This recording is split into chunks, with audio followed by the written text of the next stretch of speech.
Hello friends, வணக்கம் and welcome to our channel. இன்றைக்கி நம்ம பார்க்க போகிற ரெசிபி ரேஷன் பச்சரிசி மாவை வச்சு எப்படி வீட்டிலையே இந்த மாதிரி நல்ல சாஃப்டாக நல்ல உதிரியான இடியாப்பம் எப்படி பண்ணுறதுன்னு பார்க்க போகிறோம்.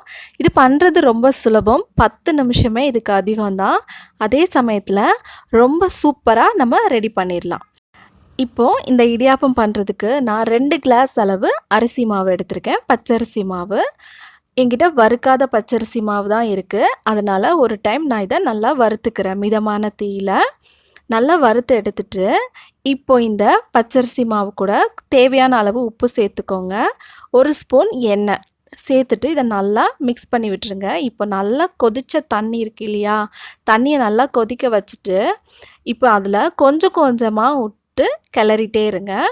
நல்லா மொத்தமாக சேர்த்துறாதீங்க. மொத்தமாக சேர்க்காம கொஞ்சம் கொஞ்சமாக தண்ணியை விட்டு விட்டு ஒரு கரண்டியை வச்சு நல்லா கிளறிட்டே இருங்க. ஏன்னா தண்ணி நம்ம ரொம்ப சூடாக சேர்க்குறனால கையை வச்சு பசைய முடியாது. அதனால் இந்த மாதிரி கரண்டியை வச்சு மாவெல்லாம் நல்லா ஒன்று சேர்த்துட்டே இருங்க.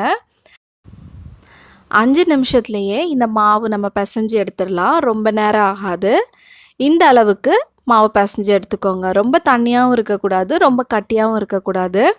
நான் இன்றைக்கி 2 கிளாஸ் அளவு பச்சரிசி மாவு எடுத்துக்கிட்டேன். எனக்கு இதுக்கு 1.25 கிளாஸ் அளவு தண்ணி தேவைப்பட்டுச்சு. இப்போது இடியாப்பம் புளிகிற அச்சியில் நம்ம லைட்டாக எண்ணெய் தடவிட்டு இந்த மாவை உள்ளே சேர்த்துக்கலாம்.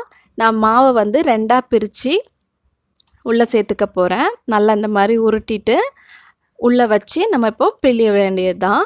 இப்போது நான் இட்லி பாத்திரத்தில் நல்லா தண்ணி விட்டு கொதிக்க வச்சுருக்கேன்.